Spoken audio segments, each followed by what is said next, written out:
Hello, my name is Eric Mansell. Currently, I am an intern, teacher, and educational specialist in Cabrillo High School here in Lompoc, California.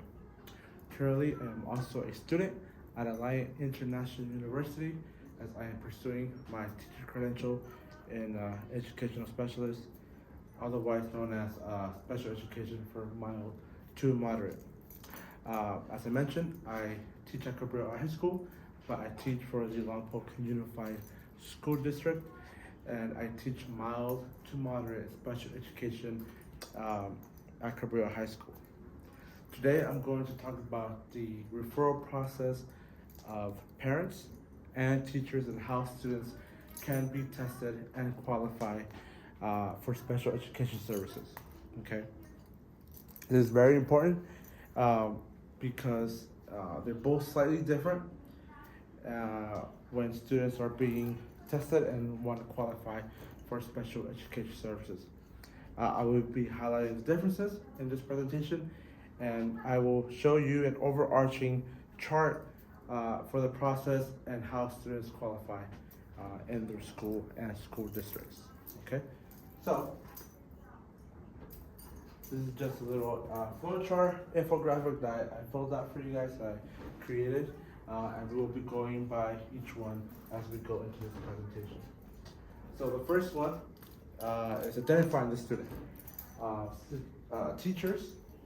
So there's the teacher process of how to send a referral for a student that needs educational services.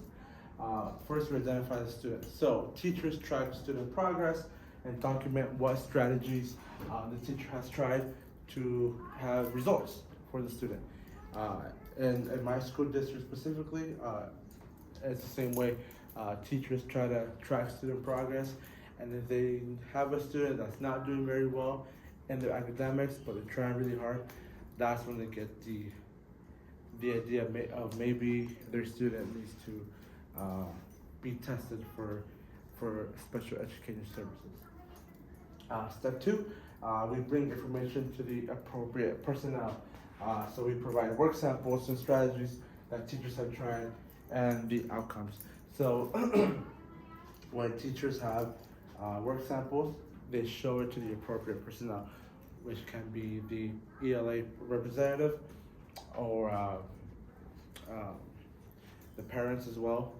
But here in my school district, we notify the school psychologist that looks at the student's progress each assignment, and they determine whether they need those special education services. Step three, we provide the student study team, or in this case, a potential IEP team. The student study team will provide other strategies to see if a student can be accommodated with UDL, keep track of results. So before we implement any type of special education services, before we test a student, we try to provide different teaching strategies to accommodate the student to see if they can still understand it, the material based on if they can understand the material. Here in my school district and my school that I teach at, all teachers provide accommodations for all students, regardless of if a student are in an IEP or need additional supports. Different teachers provide graphic organizers, teacher notes, guided notes for all students so they can succeed. But if this doesn't work, then we go to the next step in the teacher referral process. So that was step three. Here's step four. We get parents' permission to test. So we provide parents with the information of what's going on with your student, about their performance and steps taken and the outcome. So we usually send out a assessment plan and a whole report on why we want to test a student to see if they qualify for services. That is normally done with the school psychologist. Here on my campus, Mr. Vancura, he's our school psychologist, and he deals with informing parents whether or not the student needs to be tested.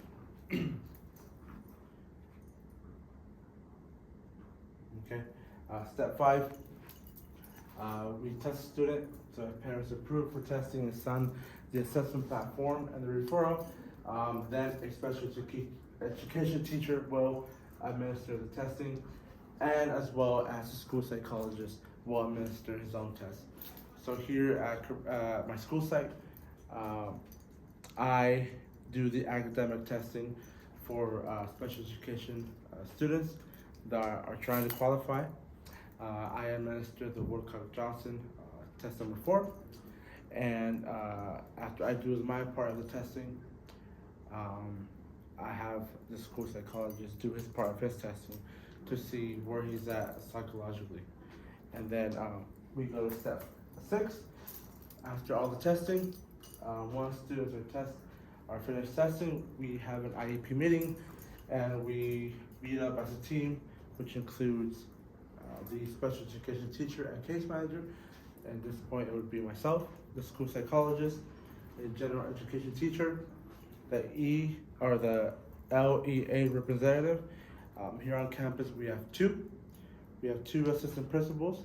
Mrs. Cabrera and Mrs. Crane are 2 assistant principals who are awesome at being the LEA representative during each IEP meeting. And then, of course, we have the student and the parents of that student. And then we determine a plan if they qualify for special education services or not. And if they do not qualify, then the team decides if that student can possibly go into a 504. At that point, I'm no longer involved in that process. That's up to the school psychologist and school counselor, which is another important member of the IEP team, and the LEA representatives and the parents. At that point, I'm no longer part of the 504 process if that student does not qualify for special education services. So that's the teacher referral.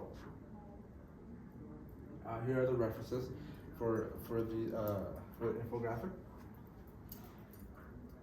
And now we're going to talk about the parent referral process. Little different, but kind of similar in its own ways. There are 4 steps on how parents can refer their child into the IEP process. Step number 1 is the parent formal request. The parents notices that the student is struggling. This happens a lot here in my school district. This year alone, I've had majority of parents request testing for the student to see if they qualify for special education services. The parent submits a written request to test the student. Again, we began that this year a lot. This year I've tested 5 students for the initials, and 3 out of the 5 students have qualified due to parents' requests to see if they can get the help they need to improve their academics. Step number 2, schools receive the formal request by the parent. The school has 60 days to respond. 99% of the time, the school will test the student. So in that case, here on our campus, we also have 60 days for the school to reply, and our school replies really quick. We tend to get the assessment plans and the written request forms really quick. After the parent sends a request, we get the assessment plan. We send them out to them. They sign it, they get it back to us, and then we begin testing the student with the Woodcock-Johnson. Step number 3, parents need to sign the referral to test the student. So schools send the referral out, we send out the referral and the assessment plan for parents to sign, so we can actually start the testing process, so they could receive those special education services if they qualify. Step number 4, qualifications. If a student qualifies for special education services, then an IEP team will be formed. So here in my school district, after the testing is done, after the school psychologist has done his testing part, then we begin creating the IEP. As a special education teacher and case manager, I receive all input from all the general education teachers from the student that qualifies, and then we all have a meeting with the IEP team and the student and their parents to determine what are the results of the academic and psychological testing that we perform to the student, and then we all come together and see if that student qualifies for special education services. And again, if a student does not qualify, then the following steps will be addressed, and maybe a 504 plan will be addressed. This year alone, I've had one student that did not qualify, and that student went on to have a 504 plan. Again, I'm not part of that process, but I did take the steps of doing the testing and having the IEP meeting to see if he qualified, but he did it in this scenario. And those are my references. But that is just the process that I go through weekly here on campus, here at my school. The IEP process is similar between parents and teachers, but I think it's an effective way to identify students that need special education services, because our end goal is to help all students to leave high school with a diploma and become successful members of our society. So that is my presentation. I hope you guys learned a lot in this presentation, and I look forward to teaching everyone something new about the special education process and what we entail. So thank you so much for hearing, and I hope everyone has a wonderful day.